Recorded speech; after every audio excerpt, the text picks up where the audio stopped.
السلام علیکم ورحمۃ اللہ وبرکاتہ۔ کیا حال ہے سب کا؟ الحمدللہ نحمده ونصلی علی رسولہ الکریم، اما بعد فاعوذ باللہ من الشیطان الرجیم، بسم اللہ الرحمن الرحیم، رب اشرح لی صدری ویسر لی امری واحلل عقدۃ من لسانی یفقہوا قولی۔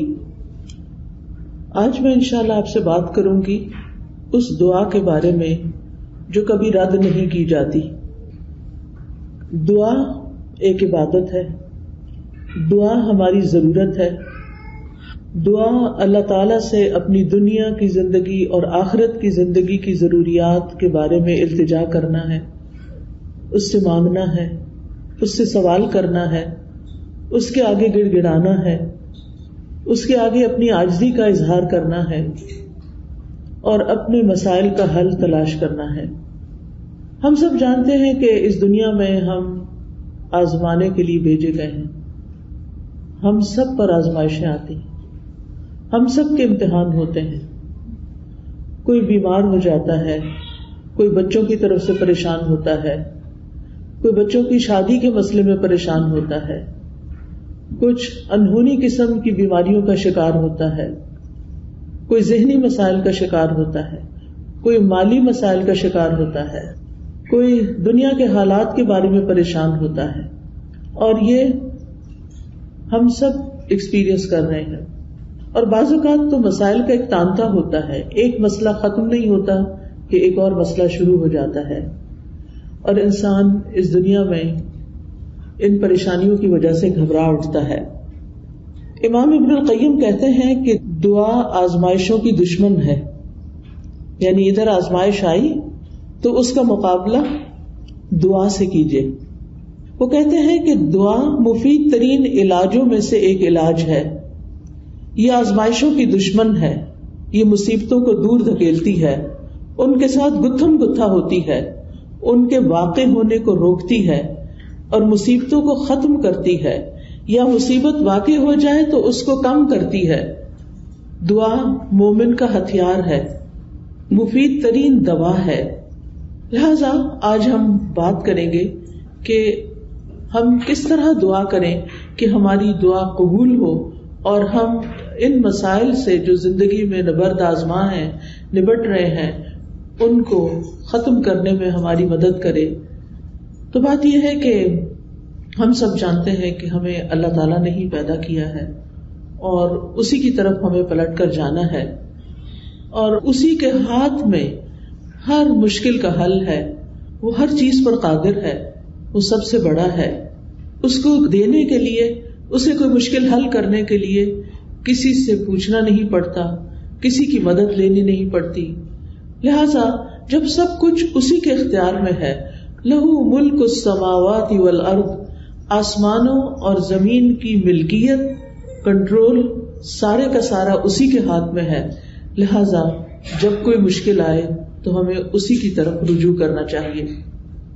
علماء نے عبادت کی جو قسم دعا سے متعلق بتائی ہے وہ دو طرح کی دعا ہوتی ہے، ایک دعا العبادہ اور ایک دعا المسئلہ۔ یعنی ہماری جتنی بھی عبادتیں ہیں، نماز، روزہ، حج، زکوٰۃ، جتنے بھی اعمال ہیں، ان سب کو بھی دعا کہا جاتا ہے، کیونکہ یہ بھی دراصل ہم اللہ سبحانہ وتعالیٰ کے حضور جب حاضر ہوتے ہیں، مثلا نماز میں، تو آپ دیکھیے کہ ہم سینے پہ ہاتھ باندھ کے بھی دعا کرتے ہیں۔ ہم سمع اللہ لمن حمدہ کے بعد ربنا ولک الحمد حمدا کثیرا طیبا مبارکا فیہ اللہم لا مانع لما آتیت ولا معطی لما منعت، حمد کے بعد آخر میں پھر دعا کرتے ہیں۔ رکوع میں بھی دعائیں ہوتی ہیں، سجدے میں بھی دعائیں۔ حدیث میں آتا ہے کہ سجدے میں انسان سب سے زیادہ اللہ تعالیٰ کے قریب ہوتا ہے، تو وہاں بھی ہم دعا کرتے ہیں۔ پھر التحیات بھی دعاؤں کے ساتھ، درود شریف بھی دعا ہے، بلکہ ساری دعاؤں کا خلاصہ ہے۔ اور اسی طرح قبولیت کا بہترین وقت درود شریف کے بعد نماز کے اندر دعا کرنا ہے، جہاں ہم رب اجعلنی اور دیگر دعائیں پڑھتے ہیں۔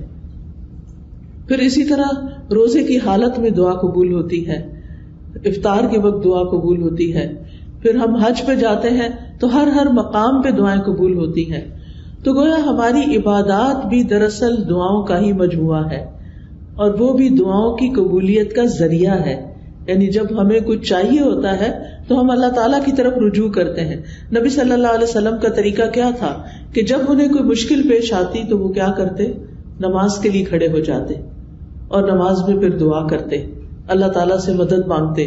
قرآن مجید میں آتا ہے وَاسْتَعِینُوا بِالصَّبْرِ وَالصَّلَاةِ، مدد طلب کرو، مدد مانگو صبر اور نماز کے ساتھ. لہذا یہ دعا العبادت ہے، اس کا فائدہ انسان کو دنیا میں بھی ہوتا ہے اور آخرت میں بھی ہوتا ہے. دوسری دعا وہ ہوتی ہے جس میں ہم اللہ سبحانہ وتعالیٰ سے سوال کرتے ہیں، کچھ مانگتے ہیں، اس کے آگے گڑ گڑاتے ہیں، تو اس کو دعا الطلب کہتے ہیں، دعا المسئلہ کہتے ہیں، جس میں ہم اللہ تعالیٰ سے التجا کرتے ہیں کہ وہ ہماری دعا قبول کر لے. اس کے بارے میں اللہ تعالیٰ فرماتے ہیں وَقَالَ رَبُّكُمُ ادْعُونِي أَسْتَجِبْ لَكُمْ، تمہارے رب نے کہا کہ مجھ کو پکارو، مجھ سے مانگو، میں تمہاری دعا قبول کروں گا. ایک اور جگہ پر آتا ہے سورۃ البقرہ میں وَإِذَا سَأَلَكَ عِبَادِي عَنِّي فَإِنِّي قَرِيبٌ أُجِيبُ دَعْوَةَ الدَّاعِ إِذَا دَعَانِ فَلْيَسْتَجِيبُوا لِي وَلْيُؤْمِنُوا بِي لَعَلَّهُمْ يَرْشُدُونَ. اور تمہارے رب نے فرمایا کہ مجھ سے دعا کرو، میں تمہاری دعا قبول کروں گا، اور جب میرے بندے آپ سے میرے بارے میں سوال کریں تو بے شک میں قریب ہی ہوں، میں پکارنے والے کی پکار کا جواب دیتا ہوں جب بھی وہ مجھے پکارتا ہے. تو گویا اللہ سبحانہ وتعالی بندے کے بہت قریب ہے. فإنی قریب، ایک اور جگہ پر آتا ہے ان ربی قریب مجیب، کہ بے شک میرا رب قریب بھی ہے اور دعا قبول کرنے والا بھی ہے. لیکن دعا کی قبولیت کے لیے کیا کرنا چاہیے؟ فَلْيَسْتَجِيبُوا لِي وَلْيُؤْمِنُوا بِي لَعَلَّهُمْ يَرْشُدُونَ. ان کو چاہیے کہ وہ میری بات بھی قبول کریں. یعنی اگر وہ یہ چاہتے ہیں کہ ان کی دعا قبول ہو، ان کی بات قبول ہو، تو پھر وہ کیا کریں؟ وہ میری بات قبول کریں، میرے احکامات کو بھی قبول کریں. تو گویا اللہ تعالیٰ کی اطاعت بہت بڑا ذریعہ ہے دعاؤں کی قبولیت کا. اور پھر اسی طرح وَلْيُؤْمِنُوا بِي، مجھ پر اعتماد کریں، ایمان رکھیں، یعنی دعا کرتے رہیں. جب اس کی قبولیت کا وقت ہوگا، جب وہ واقعی قبول ہونی چاہیے، اس وقت وہ دعا قبول ہو جائے گی. اس لیے مایوس نہ ہو، اعتماد رکھیں، ایمان رکھیں، یقین رکھیں. لعلہم یرشدون، تاکہ وہ بھلائی پائیں، ہدایت پائیں. کیونکہ رشد جو ہوتی ہے، رشد اس میں ہدایت بھی ہوتی ہے اور بھلائی کے معنوں میں ہوتی ہے. یعنی انسان کی عقل کی دو قسمیں ہوتی ہیں. ایک وہ ہوتی ہے جس کے ذریعے انسان چیزوں کو سمجھتا ہے، اچھے برے کا فرق پہچانتا ہے، اور ایک ہدایت کی قسم رشد کہلاتی ہے، جس میں انسان اچھے برے کا فرق جان کر پھر بھلائی تک پہنچ جاتا ہے، خیر تک پہنچ جاتا ہے. اس لیے رب سے دعا کرتے رہنا چاہیے. اسی لیے ابراہیم علیہ السلام نے جب دعائیں کی تھی تو آخر میں فرمایا تھا ان ربی لسمیع الدعاء، بے شک میرا رب تو ضرور دعاؤں کا سننے والا ہے. یعنی وہ تو لازماً دعائیں سنتا ہے. اور السمیع کا لفظ اس کا یہ مطلب نہیں کہ وہ صرف سن لیتا ہے اور بس بات ختم نہیں. اس کا مطلب یہ ہے کہ جیسے ہم رکوع سے سر اٹھاتے ہیں تو کہتے ہیں سمع اللہ لمن حمدہ، کہ جو اللہ کی تعریف کرتا ہے اللہ تعالیٰ اس کی حمد کو سنتا ہے، بلکہ مطلب یہ ہے کہ اس کی حمد کو قبول بھی کرتا ہے، دعاؤں کو قبول بھی کرتا ہے. اسی طرح حدیث میں آتا ہے اللہم انی اعوذ بک من دعاء لا یسمع، اے اللہ مجھے اس دعا سے بچا لے جو سنی نہ جائے. تو یہاں سننا قبول کرنے کے معنوں میں، کہ ایسی دعا نہ ہو کہ جو تیرے ہاں قبولیت نہ پائے. لیکن دعا مانگنے کا طریقہ بھی درست ہونا چاہیے تاکہ دعا قبول ہو جائے. اس کے بارے میں اللہ تعالیٰ کا فرمان ہے سورۃ الاعراف میں. اللہ تعالیٰ فرماتے ہیں ادعوا ربکم تضرعا وخفیا انہ لا يحب المعتدین، تم اپنے رب کو عاجزی سے اور چپکے چپکے پکارو. یعنی دعا مانگتے ہوئے انسان کے اندر عاجزی ہونی چاہیے، خشوع ہونا چاہیے، انسان کو ہمبل ہونا چاہیے، اپنے آپ کو رب کے سامنے محتاج ظاہر کرنا چاہیے. اور پھر فرمایا وَلَا تُفْسِدُوا فِي الْأَرْضِ بَعْدَ إِصْلَاحِهَا، دعاؤں کی قبولیت چاہتے ہو تو آہوزاری سے پکارو، چپکے چپکے پکارو، اللہ تعالیٰ حد سے بڑھنے والوں کو پسند نہیں کرتا، اور تم زمین میں اس کی اصلاح کے بعد فساد نہ کرو، یعنی زمین میں مطیع اور فرمانبردار بن کے رہو، بگاڑ پیدا نہ کرو. ان رحمت اللہ قریب من المحسنین، بے شک اللہ کی رحمت محسنین سے، نیکوکاروں سے بہت قریب ہے. یعنی اللہ تعالیٰ ان لوگوں کی دعا زیادہ سنتا ہے جو لوگوں کے ساتھ بھلائی کرتے ہیں، نہ کہ ان کے درمیان پھوٹ ڈالتے ہیں، فساد کرتے ہیں اور ان کی زندگی مشکل کرتے ہیں. لہٰذا اگر ہم چاہتے ہیں کہ ہماری دعائیں قبول ہو تو اس کے لیے بہت ضروری ہے کہ پھر ہم اللہ سبحانہ وتعالیٰ کے حقوق بھی ادا کریں اور اللہ کے بندوں کے ساتھ بھی بھلائی کا اور رحمت کا معاملہ کریں. یعنی ہم چاہتے ہیں کہ ہم پر رحمت کی جائے تو ہمیں کیا کرنا چاہیے؟ دوسروں کے ساتھ رحم کا معاملہ کریں. کہتے ہیں نا، ارحموا من فی الارض یرحمکم من فی السماء، تم اس پر رحم کرو جو زمین میں ہے تو تم پر وہ رحم فرمائے گا جو آسمان میں ہے. یعنی اللہ سبحانہ وتعالیٰ تم پر اپنی رحمت فرمائے گا. تو اس سے یہ پتہ چلتا ہے کہ دعا مانگنے کے وقت انسان کا طریقہ کیا ہونا چاہیے. سب سے پہلے کہ گڑ گڑا کے، پوری توجہ سے، رو کے، اللہ سبحانہ وتعالیٰ کے آگے فریادیں کر کے، لیکن حد سے نہ بڑھا جائے. حد سے بڑھنا کیا ہے کہ انسان ایسی حرکتیں شروع کر دے کہ جن کا سنت سے کوئی تعلق نہیں. نبی صلی اللہ علیہ وسلم نے اس طرح کی دعا نہیں مانگی. پھر اسی طرح یہ کہ پوری امید کے ساتھ دعا کرنی چاہیے، پورے یقین کے ساتھ دعا کرنی چاہیے کہ ہماری دعا قبول ہوگی. اللہ تعالیٰ سے نا امید نہیں ہونا چاہیے. وَادْعُوهُ خَوْفًا وَطَمَعًا، خوف رکھتے ہوئے اور امید کے ساتھ دعائیں کرنی چاہیے. یعنی انسان دعا مانگنے سے رکے نہیں بلکہ مانگتا رہے. دیکھا جائے تو اللہ تعالیٰ کو تو انسان کی دعا کی ضرورت نہیں کہ بندہ اس سے ضرور مانگے. یہ تو انسان کے اپنے فائدے میں ہے کہ انسان اللہ سے مانگتا رہے. یہ جو اللہ تعالیٰ ہمیں حکم دے رہے ہیں کہ دعا مانگتے رہو، تو آپ دیکھیے کہ اس میں ترغیب دی جا رہی ہے. اس کو ضرورت نہیں ہے، ہمیں ضرورت ہے، ہم محتاج ہیں. سورۃ فاطر میں اللہ تعالیٰ فرماتے ہیں، یا ایھا الناس انتم الفقراء الی اللہ واللہ ھو الغنی الحمید.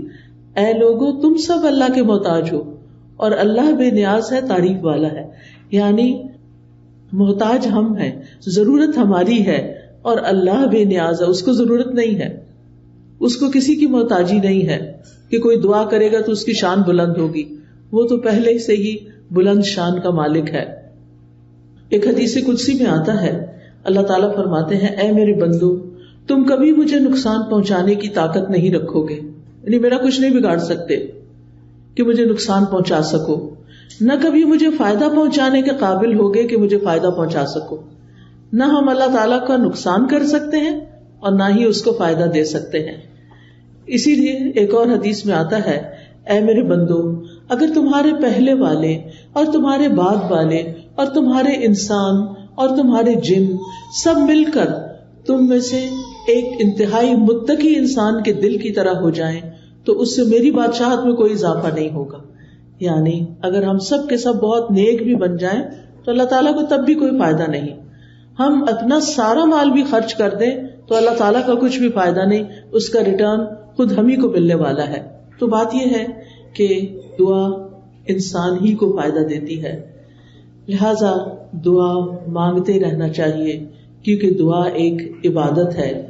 ہم اپنی زندگی میں جتنی بھی دعائیں کریں گے اتنی زیادہ اللہ تعالیٰ کی محبت پائیں گے، کیونکہ نبی صلی اللہ علیہ وسلم نے فرمایا، لیس شیء اکرم علی اللہ من الدعاء، اللہ کے ہاں دعا سے بڑھ کر کوئی چیز عزت والی نہیں. یعنی ہم بندوں سے مانگتے ہیں تو وہ کیا ہوتا ہے، ذلت ہوتی ہے، لیکن جب ہم اللہ سے مانگتے ہیں تو اللہ تعالیٰ کے ہاں درجات بلند ہوتے چلے جاتے ہیں، عزت بڑھتی چلی جاتی ہے. دعا کرنے والے سے اللہ تعالیٰ محبت کرتا ہے، اور جو دعا نہیں کرتا اس سے کیا ہوتا ہے پتہ ہے نا آپ کو، اللہ تعالیٰ اس سے ناراض ہوتا ہے. جو دعا نہیں کرتا، جو اللہ سے نہیں مانگتا، جو اللہ کے سامنے اپنی حاجت نہیں رکھتا، اللہ تعالیٰ اس سے ناراض ہوتا ہے. لہذا دعا کرنے والے اللہ کے محبوب ہیں اور نہ مانگنے والوں سے اللہ تعالیٰ ناراض ہوتا ہے. دعا نہ کرنا تکبر کی علامت ہے، بعض لوگوں کو کہا جاتا ہے نا دعا کرو، کہتے بہت کر لی کوئی فائدہ نہیں ہوا، یا کہتے ہیں اس کو تو پتہ ہی ہے ہمیں کیا چاہیے، ہمیں کیا ضرورت کہ ہم اس سے مانگیں. نہیں، ہمیں ضرورت ہے اس سے مانگنے کی، اور جب تک ہم مانگتے رہیں گے ہماری نیکیوں میں اضافہ ہوتا رہے گا، اور ایک وقت آئے گا کہ قبول بھی ہو جائے گی. قیامت کے دن یعنی ہر دعا قبول ہوتی ہے. کچھ دعائیں دنیا میں اسی وقت دیر اینڈ دین قبول ہو جاتی، کچھ دعاؤں کے بدلے میں اللہ تعالیٰ ہماری کچھ اور خیر بھلائی کر دیتا ہے جو ہم خود مانگ نہیں رہے ہوتے. اللہ تعالیٰ وہ چیزیں ہمیں عطا کر رہا ہوتا ہے جو ہماری اس دعا کی قبولیت سے زیادہ بڑی ضرورت ہوتی ہے. اور کچھ دعائیں ہماری آخرت کے لیے سیو کر دی جاتی ہیں. جب ہمارے عمل میں کچھ بہت اچھا نہیں ہوتا، ہمارے پاس بہت ساری نیکیاں نہیں ہوتی، لیکن ہم کسی مسئلے میں پریشان ہوتے ہیں اور دعائیں کرتے رہتے ہیں، تو یہ ہماری نیکیوں میں اضافے کا ذریعہ بن جاتی ہیں. اور قیامت کے دن اللہ تعالیٰ کے ہاں جو بندہ ان دعاؤں کا اجر پائے گا جو دنیا میں قبول نہیں ہوئی تھی، تو انسان کیا تمنا کرے گا، کاش دنیا میں میری کوئی دعا بھی قبول نہ ہوئی ہوتی اور آج سارے کا سارا مجھے یہی ملتا. ہم سب جانتے ہیں کہ دنیا کی زندگی جو ہے وہ ہماری بہت ہی محدود سی ہے. یہاں اگر ہمیں سب کچھ بھی مل جائے تو بھی ہم دیکھتے ہیں کہ یا وہ چیز ختم ہو جاتی ہے یا ہم چلے جاتے ہیں دنیا سے. یعنی کچھ بھی تو یہاں باقی رہنے والا نہیں. ہمارے پاس قارون کے خزانے بھی ہوں تو وہ بھی ختم ہو جائیں گے، تو بھی ہمیں دنیا سے چلے جانا ہے. کل من علیہا فان ویبقى وجہ ربک ذو الجلال والاکرام. اس لیے کبھی بھی مایوس نہ ہو، مانگتے چلے جائیں، مانگتے چلے جائیں. دعا مانگنے سے کبھی بھی تھکے نہیں. لیکن دعا مانگنے کے کچھ آداب ہیں، کچھ شرائط ہیں، وہ ہمیں ضرور سیکھ لینی چاہیے، اور اگر ہم نے سیکھی ہوئی ہیں تو ضرور دوہرا لینی چاہیے. اور اس کا فائدہ کیا ہے کہ اس سے ہماری دعائیں قبول بھی ہوں گی اور ہمارے دل میں ایک اطمینان بھی پیدا ہوگا. تو ابن قیم نے چند سطروں میں دعا کا خوبصورت نچوڑ پیدا کیا ہے. وہ کہتے ہیں کہ وہ کون سی اہم چیزیں ہیں جو کسی انسان کو دعا کرتے ہوئے معلوم ہونی چاہیے، اور اس کے آخر میں انہوں نے یہ جملہ کہا ہے پورے یقین کے ساتھ کہ جو ان شرائط کو پورا کر کے دعا کرے گا وہ دعا کبھی رد نہیں ہوگی. یعنی اس کی دعا کبھی رد نہیں ہوگی. تو آج کا موضوع بھی یہی ہے کہ وہ کون سی دعا ہے جو رد نہیں ہوتی، یعنی وہ کس طریقے سے مانگی ہوئی دعا ہے جو ضرور قبول ہو جاتی ہے. اور یہ باتیں انہوں نے اپنی کتاب الجواب الکافی لمن سأل عن الدواء الشافی، اردو میں بھی کتاب آپ نے اس کا ترجمہ دیکھا ہوگا دوائے شافی کے نام سے. ہو سکتا ہے آپ میں سے کچھ لوگوں نے یہ کتاب پڑھی ہو. بہت ہی اچھی کتاب ہے، پڑھنے کے لائق ہے.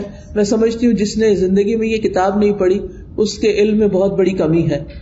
اردو میں یہ کتاب، انگلش میں بھی کچھ مختصر سی شاید ٹرانسلیشن ہے، اصل کتاب عربی میں ہے. اگر آپ کو اردو نہیں بھی سمجھ آتی، نہیں پڑھ سکتے، تو کم از کم آپ اس کے آڈیو لیکچر سن سکتے ہیں. قرآن فار آل ایک ایپ ہے جس میں دوائے شافی کے سارے لیکچرز ریکارڈڈ موجود ہیں. اس میں سے ایک ایک لیکچر اگر آپ کر کے سنیں گے تو کتاب ختم ہو جائے گی. آڈیو بک ہے وہ، اور چھوٹا چھوٹا میں نے ایکسپلین بھی کیا ہوا ہے اس میں. تو اس سے آپ کو زندگی گزارنے کے بہت سارے پر حکمت ایسے نکتے ملیں گے کہ جن کو اپنا کے آپ کی زندگی میں ایک اطمینان اور سکون پیدا ہو جائے گا. تو بہرحال اس کتاب کا ترجمہ النس اینڈ دا کیور کے نام سے بھی آپ دیکھیے گا ضرور.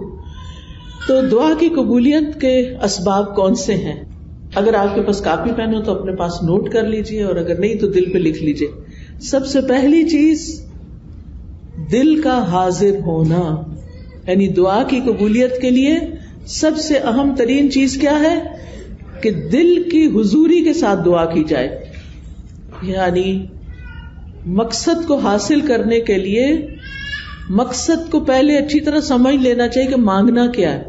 پھر مانگنے کے لیے الفاظ کیا ہونے چاہیے، کیونکہ آپ دیکھیے جتنے اچھے الفاظ سے آپ مانگتے ہیں نا، اور جتنے پیار سے مانگتے ہیں، جتنی عاجزی سے مانگتے ہیں، تو جو آپ مانگتے ہیں وہ آپ کو مل جاتا ہے. آپ کسی انسان سے بھی، کسی بچے سے بھی، مثلا بعض اوقات ایسا ہوتا ہے نا، بچہ آپ کی کوئی چیز اٹھا کے بھاگ جاتا ہے تو آپ اسے کہتے ہیں ادھر آؤ، واپس لاؤ، تو کیا ہوتا ہے وہ اور دور بھاگتا ہے. لیکن اگر آپ پیار سے اس کو کہتے ہیں اچھا یہ دیکھو ادھر آؤ، میرے پاس یہ چیز بھی ہے تمہارے لیے، آؤ، تو وہ اس چیز کو دیکھتا ہے تو وہ فوراً آ جاتا ہے. تو جو پیار کی بات ہوتی ہے نا، محبت کی بات ہوتی ہے، اور توجہ سے بات جو کی جاتی ہے اس کا اثر ہی کچھ اور ہوتا ہے. بعض اوقات ہم ایسے کرتے ہیں, ہمارے ہاتھ میں فون ہوتا ہے اور ہم کسی سے بات کر رہے ہوتے ہیں تو وہ دوسرے کو کوئی اثر نہیں ہوتا, بچے اس بات کا کوئی اثر نہیں لیتے.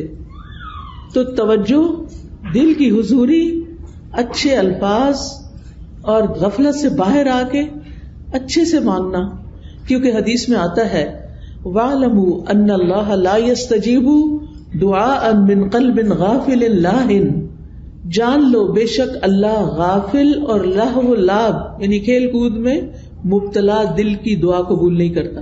یعنی دھیان ہمارا کہیں اور لگا ہوا ہے, کان ہمارے کہیں اور لگے ہوئے ہیں, اور ہم صرف زبان سے کوئی کتاب اٹھا کے, آج کل تو بہت سہولت ہو گئی ہے نا کہ خود سے سوچنا بھی نہیں پڑتا کیا مانگنا ہے, بس بک اٹھائی دعاؤں کی, یا کوئی کارڈ اٹھا لیا, یا پھر کوئی ایپ کھول لی اور لفظ پڑھنا شروع کر دیے. ٹھیک ہے, وہ بھی دعائیں ہیں, لیکن ان کو بھی سلیقے سے پڑھنے کی ضرورت ہے. ان پر بھی جب آپ پڑھتے ہیں نا تو صرف ایسے نہیں کہ قرآن کی تلاوت کر رہے ہیں بغیر سوچے سمجھے تو دعائیں بھی بغیر سوچے سمجھے پڑھتے چلے جائیں, ایسا نہیں کرنا, بلکہ جو کچھ بول رہے ہیں اس کو سمجھنا بھی ہے, کیا مانگ رہے ہیں, کیوں مانگ رہے ہیں. لہذا ہمیں غفلت سے نکلنا ہے, دل حضوری کے ساتھ مانگنا ہے, ڈسٹریکشن سے بچنا ہے. جو آپ کی خاص خاص دعائیں نا وہ ایسے وقت میں کیا کریں جب ڈسٹریکشن نہ ہو, کیونکہ بعض اوقات آپ دعا مانگ رہی ہیں اور ادھر سے بچہ آپ کو کھینچ رہا ہے, ادھر سے فون بج رہا ہے, ادھر سے کوئی گھر کے باہر کھڑا ہے, ادھر سے آپ کو خوشبو آ رہی ہے کہ ہنڈیاں جل رہی ہے.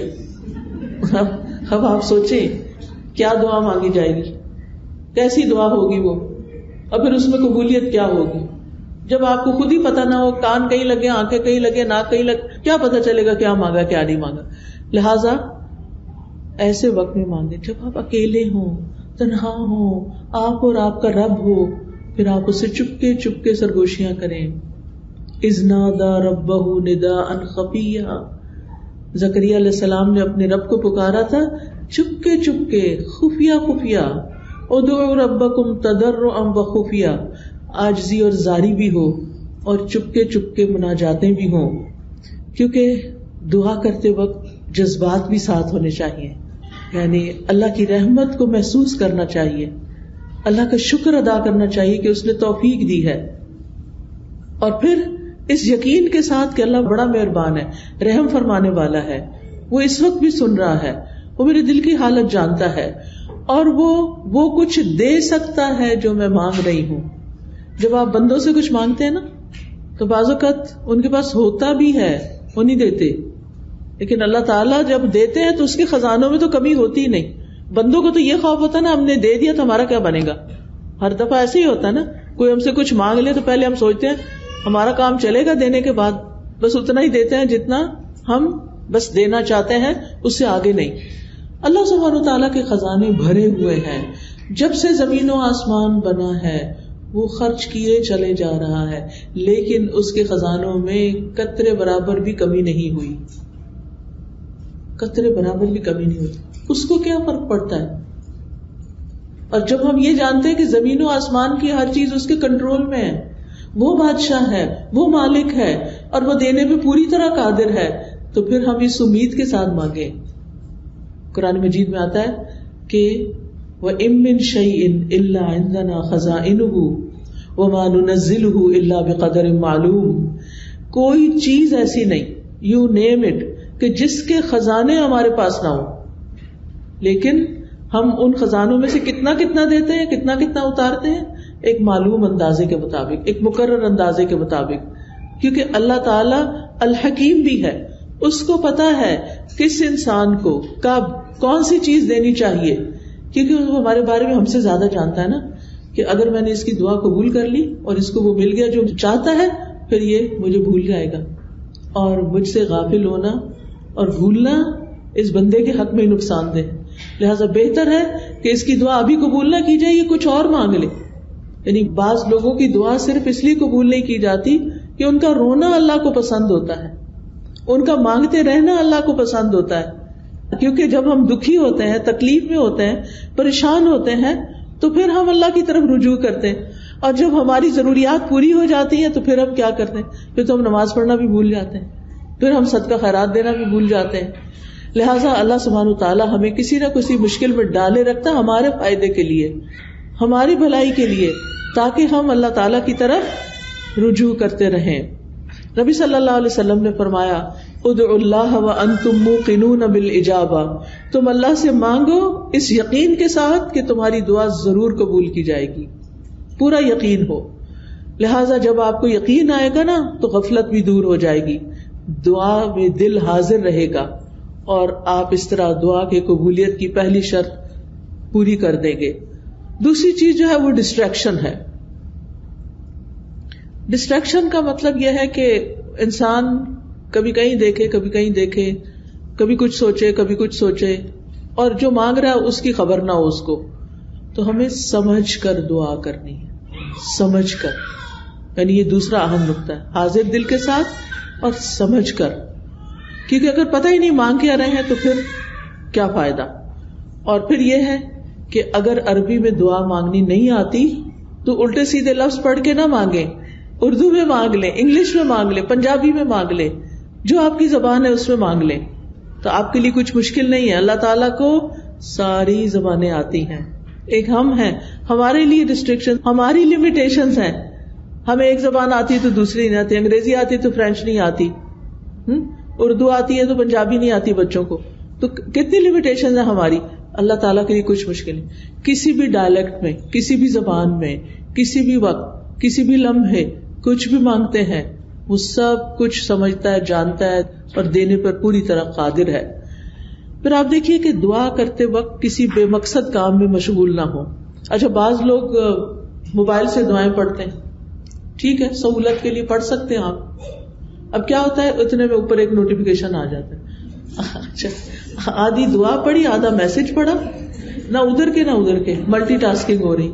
دنیا کے کاموں میں تو ملٹی ٹاسکنگ آپ کر سکتے ہیں، لیکن اللہ تعالیٰ کے ہاں تو بس ایک وہ ہے، اس کو ایک مانتے ہوئے بس وہ اس میں بھی یہ بھی شریک کرنا پسند نہیں کرتا کہ جب ہم اس سے بات کر رہے ہوں تو ہم اوروں کے بارے میں سوچ رہے ہوں، یا اس سے بات کر رہے ہوں تو بیچ میں کسی اور سے باتیں شروع کر دیں. اس کو یہ پسند نہیں ہے. لہٰذا ہمیں ڈسٹریکشن سے بچنا ہے. بعض اوقات یہ ہوتا ہے کہ کوئی چیز ہمارے انگوٹھی وغیرہ ہاتھ میں ہوتی ہے تو کچھ لوگ کیا کرتے ہیں، دعا مانگتے ہیں اس سے کھیلنا شروع کر دیتے ہیں، کوئی بٹن کھول بند شروع کر دیتا ہے، کچھ اور کرنے لگتے ہیں. ان ساری چیزوں سے بچنا ہے. اس وقت کپڑے نہیں سنوارنے، کوئی اور کچھ نہیں، کھجانا شجانا بھی نہیں. اگر کھجانا ہے پہلے کھجا لیں اور پھر اس کے بعد دعا کرنی شروع کریں. یعنی 100% آپ کی توجہ دعا کی طرف ہونی چاہیے. ہمارے اسلاف میں سے کسی نے ایک شخص کو دیکھا کہ دعا کر رہا تھا اور ساتھ کنکریوں سے کھیل رہا تھا. انہوں نے کہا یہ کنکریاں پھینک دو اور اپنی دعا پہ توجہ کرو. دعا کرتے ہوئے تمہارا دل اور اعضاء سارے، پورا جسم اس طرف متوجہ ہونا چاہیے. تو یہ تھی پہلی شرط. ٹھیک ہے. دوسری شرط یا دوسرا نقطہ یا دوسرا ادب کیا ہے، قبولیت کے 6 اوقات میں سے کسی وقت میں دعا کرنا. اب قبولیت کے 6 اوقات کون سے ہیں، میں ابھی آپ کو بتاتی ہوں. یہ 6 اوقات ایسے ہیں جن میں دعا قبول ہو جاتی ہے اور کبھی رد نہیں ہوتی. لہذا دل کو حاضر رکھنے کے ساتھ ساتھ دوسری چیز وقت کا انتخاب ہے کہ کس وقت آپ مانگیں، کون سا زیادہ سوٹیبل ٹائم ہے. تو ان میں سے سب سے پہلے رات کا آخری تہائی حصہ، 1/3 of last part of the night. اب وہ کیا ہے، جیسے آپ کے موبائل پہ وہ ٹائمنگز ہوتے ہیں نا صلاۃ کے، تو وہ آ جاتا ہے، تہجد کا وقت آ جاتا ہے. آج کل شاید 1:30 ہے یا کچھ اس طرح. تو وہ لاسٹ پارٹ آف نائٹ ہوتا ہے، جو تیسرا حصہ، آخری حصہ ہوتا ہے رات کا، فجر کی اذان سے پہلے، آپ سمجھے 1.5-2 گھنٹے پہلے. اب اس وقت میں آپ اللہ تعالیٰ سے دعا کریں گے، جو کہ تہجد کا وقت ہوتا ہے. سب سو رہے ہوتے ہیں، فون کالز کرنے والے بھی سو رہے ہیں، آنے جانے والے بھی سو رہے ہیں، گھر والے بھی سو رہے ہیں، بچے بھی سو رہے ہیں، سبھی سو رہے ہیں. اب آپ کا رب جاگ رہا ہے. لہذا جب آپ کی آنکھ کھلے تو آپ اپنے رب کو پکاریں، چاہے آپ بستر میں لیٹے ہوئے پکاریں. منع نہیں ہے لیٹ کے دعا کرنا، آپ لیٹ کے بھی دعا کر سکتے ہیں. اس وقت کوئی آپ کو دیکھ نہیں رہا ہوگا، آپ اللہ کے آگے رو سکتے ہیں، آپ اپنی التجائیں فریادیں کر سکتے ہیں. اگر کوئی ساتھ سویا ہوا ہے تو پھر زور سے نہیں بولیے، دل دل میں بولیے، کیونکہ اللہ تعالیٰ نے اجازت دی ہے کہ ادعوا ربکم تضرعا وخفیہ، خفیہ خفیہ چپکے چپکے وسپرنگ میں دل ہی دل میں اللہ کے ساتھ فریادیں کرنا شروع کر دے. اور یہ دل کی حضوری کا بہترین وقت ہے. حدیث میں آتا ہے ہمارا رب تبارک و تعالی ہر رات آسمانی دنیا پہ نزول فرماتا ہے. جب رات کا آخری تہائی حصہ باقی رہ جاتا ہے اور وہ آواز دیتا ہے کوئی جو مجھ سے دعا کرے تو میں اسے قبول کر لوں. اللہ تعالیٰ خود پکار رہے ہیں مانگو مجھ سے. ہے کوئی جو مجھ سے مانگے تو میں اسے عطا کر دوں. ہے کوئی جو مجھ سے بخشش طلب کرے تو میں اس کو معاف کر دوں. اور یہ ہر رات ہوتا ہے, ایوری نائٹ. لہٰذا اس وقت سے فائدہ اٹھانا چاہیے. اگر ہم اپنے گناہوں سے پریشان ہیں, اپنی بری عادتوں سے پریشان ہیں, اپنے کچھ مینٹل ہیلتھ کے بارے میں پریشان ہیں, کسی خاص مسئلے کے بارے میں پریشان ہیں, تو اس آخری حصے میں رات کے اٹھیں اور اللہ تعالیٰ سے دعا کریں. اللہ تعالیٰ اپنی شان کے مطابق آپ کو نوازے گا اور یہ دعاؤں کی قبولیت کا سنہری موقع ہوتا ہے. دوسرے مواقع کون سے ہیں؟ ابن القیم لکھتے ہیں وَعِندَ الْأَذَانِ, حدیث میں بھی آتا ہے اذان. اب آپ کہیں گے ہمارے گھر میں تو اذان ریکارڈڈ ہے. بالکل ریکارڈڈ اذان بھی اذان ہے, وہ کچھ اور تو نہیں ہے نا. بعض لوگ کہتے ہیں اچھا اس کا جواب دیں. بھئی کیوں نہ دے, وہ کیا کہہ رہا ہے؟ وہ وہی تو کہہ رہے جو اذان کے الفاظ ہیں. اب آپ مسجد میں بھی ہوتے ہیں تو کیا آپ کو مؤذن کی اصل آواز آ رہی ہوتی ہے؟ آ رہی ہوتی نہیں نا. کس میں سے آ رہی ہوتی؟ مائک کے تھرو آ رہی ہوتی ہے. لہذا وہاں بھی آپ جواب دیں گے, اور گھر میں جب موبائل پہ اذان لگے گی یا اذان کلاک پہ اذان لگے گی اس کا بھی آپ پورا جواب دیں گے اور اس کے بعد دعا کریں گے. وہ قبولیت کا وقت ہے. اچھا کچھ لوگ تو گھروں میں اذان آن ہی نہیں کرتے, موبائل پہ بھی انہوں نے بس وہ چھوٹی سی اذان رکھی ہوئی ہے جو بس تھوڑا سا نوٹیفیکیشن دیتی ہے, 2 دفعہ اللہ اکبر کر کے وہ بند ہو جاتی ہے. نہیں, اپنے گھروں میں اذان لگائیں. پہلے تو الفجر کی وہ اذان ہوتی تھی, کلاک ہوتا تھا, وہ گھروں میں عام طور پر بج رہا ہوتا تھا. تو بہت ضروری ہے. ہمارے گھروں کے اندر جو شیاطین کا اثر ہے, جو بے چینیاں ہیں, جو بچوں کی نافرمانیاں ہیں, ان میں بہت بڑی وجہ یہ ہے کہ گھروں میں قرآن نہیں پڑھا جاتا, گھروں میں اذان کی آواز نہیں سنائی دیتی.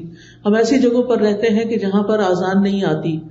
لہٰذا بہت ضروری ہے کہ آپ ہر طرح کے شر سے بچنے کے لیے گھر میں اذان بلند آواز سے لگائیں کہ ہر نماز کے وقت پر اذان لگ جائے, اور اس کا جواب دیں گے آپ. اللہ اکبر کا اللہ اکبر جو مؤذن کہتا جاتا ہے آپ جواب میں وہی بولتے جائیں گے, اور جب وہ حی علی الصلاۃ اور حی علی الفلاح کہے گا تو اس وقت آپ لا حول ولا قوت الا باللہ پڑھیں گے. اور اس کے بعد پھر یہ ہے کہ آپ یہ دعا پڑھیں گے اللہم رب هذه الدعوة التامة والصلاة القائمة آت محمدا الوسیلة والفضیلة وابعثه مقاما محمودا الذی وعدتہ. اور پھر درود شریف پڑھ کے جو دل میں ہے آپ کے مانگے اللہ سے, انشاءاللہ آپ کی دعا قبول ہوگی. اور پھر اس کے بعد یہ ہے کہ دعا کی قبولیت کا تیسرا وقت اذان اور اقامت کے بیچ میں. جیسے آپ مسجد میں گئے ہیں, جمعہ پڑھنے کے لیے گئے ہیں, یا ویسے آپ واقعاً چلے گئے مسجد کے اندر, اذان ہو رہی تھی تو اب اذان کا تو آپ نے جواب دے دیا, دعا کر لی. تھوڑی دیر کے بعد اقامت ہوتی ہے جب نماز کھڑی ہوتی ہے. یہ بیچ کا وقت بڑا ہی قیمتی وقت ہے. یہ سارا وقت دعاؤں کی قبولیت کا وقت ہے. لیکن افسوس کے ساتھ یہ کہنا پڑتا ہے کہ ایون جمعے کے دن مسجد میں ہوتے ہوئے لوگ اس وقت کی قدر نہیں کرتے, جبکہ وہ وقت بھی قبولیت کا وقت ہوتا ہے. لہٰذا آپ کا دل اگر بوجھل ہے, آپ پریشان ہیں, آپ جہاں ڈرائیو کیجیے اور جائیے مسجد میں جا کے بیٹھ جائیے, اذان سنیے, اذان اور اقامت کے بیچ میں خوب خوب اللہ سے رو کے دعائیں کیجیے, اور پھر نماز پڑھ کے آ جائیے. عورتوں کا مسجد جانا منع نہیں. امہات المومنین کو دیکھتے ہیں, صحابیات کو دیکھتے ہیں, سب مسجد جاتی تھی, بلکہ فجر کی نماز میں شریک ہوتی تھی, عشاء کی نماز میں شریک ہوتی تھی. اور نبی صلی اللہ علیہ وسلم نے فرمایا کہ تم عورتوں کو مسجد آنے سے مت روکو. لہٰذا یہاں اگر گھر کے اندر آپ کی سیٹسفیکشن نہیں ہوتی تو آپ اللہ کے گھر بیت اللہ شریف جانا تو دور کی بات ہے, وہاں تو ہر وقت کی دعائیں قبول ہو رہی ہوتی. لیکن یہاں بھی جو آپ کے لوکل مساجد ہیں ان کو بھی آباد کیجیے. کتنا افسوس ہوتا ہے کہ رمضان میں پھر لوگ مسجدوں میں آ جاتے ہیں اور رمضان ختم ہوتا ہے, کسی وقت آپ جا کے دیکھیں عصر کی نماز میں چند نمازی ہوں گے, مغرب کو جا کے دیکھیں, فجر کو جا کے دیکھیں. حالانکہ مردوں کے لیے مسجد میں نماز پڑھنا واجب ہے, لازم ہے. اور عورتوں کے لیے اس کی رخصت ہے کہ جب چاہیں جائیں. لہذا اس وقت کو آپ نے ضائع نہیں کرنا. پھر دعا کی قبولیت کا چوتھا وقت فرض نماز کے آخر میں. فرض نماز کے آخر میں وہ کون سا وقت ہوتا ہے؟ سلام پھیرنے سے پہلے. جہاں آپ اتحیات پڑھتے ہیں نا، تو اتحیات پڑھنے کے بعد درود شریف پڑھتے ہیں. آپ نے ساری نماز مکمل کر لی، اب آپ اس وقت صرف ربی جلنی پڑھ کے سلام نہ پھیر دیں، وہ بھی پڑھیں. اور اس کے علاوہ آپ کی جو بھی دعا ہے دل میں، اردو میں نہیں مانگے. آپ دیکھ لیں مسنون دعاؤں میں سے کون سی دعا اس سے ملتی جلتی ہے، یا آپ صرف استغفار پڑھنا شروع کر دیں. کیونکہ استغفار سے کیا فائدے ہوتے ہیں؟ یعنی آپ کہیں استغفر اللہ ربی من کل ذنب واتوب الیہ، ربی انی ظلمت نفسی، یہ دعا تو مسنون دعا ہے ویسے بھی. ربی انی ظلمت نفسی ظلما کثیرا ولا یغفر الذنوب الا انت، تو یہ دعا آپ پڑھ سکتے ہیں اور دل میں اپنی حاجت رکھیں. سورۃ نوح اگر آپ پڑھیں تو اس میں آتا ہے کہ نوح علیہ السلام نے اپنی قوم کو بہت سمجھایا تھا اور کہا تھا، میں نے اپنی قوم سے کہا کہ اپنے رب سے استغفار کرو. استغفار کا مطلب ہوتا ہے اپنے گناہوں کی معافی مانگو. فائدہ کیا ہوگا؟ یرسل السماء علیکم مدرارا، تم پر آسمان سے موسلا دھار بارشیں برسائے گا. آج آپ دیکھیں کہ کینیڈا کا کیا حال ہو گیا ہے، کتنا ڈراؤٹ ہو گیا ہے، کتنے عرصے سے ڈھنگ سے بارش نہیں ہوئی. ہم اس کو فار گرانٹیڈ لیتے ہیں کیونکہ ہر تھوڑے دن بعد بارش، ہر تھوڑے دن کبھی سنو ہو رہی ہے، کبھی بارش ہو رہی. ہم سمجھتے تھے یہ ہمارا حق ہے، لیکن اب آپ دیکھیں ایک مہینہ ہوا ہے مجھے واپس آئے ہوئے اور مسلسل دھوپ نکل رہی ہے یا بادل آ رہے ہیں، ہلکی پھلکی پھوار پڑتی ہے اور بات ختم ہو جاتی ہے. کتنی جگہوں پر آگ لگی ہوئی ہے اور اس کی پولوشن یہاں تک، اس کا دھواں اسموک یہاں تک آ رہا ہے اور لوگوں کے گلے خراب ہو رہے ہیں. اور کیا کہہ رہے ہیں ماہرین کہ اس کا حل صرف بارش ہے. بارش ہوگی تو یہ آگ بجھے گی. ان کے پاس کوئی طریقہ ذریعہ نہیں ہے آگ بجھانے کا. تو آپ خود سوچئے کہ ہم سب کو اجتماعی استغفار کرنی چاہیے.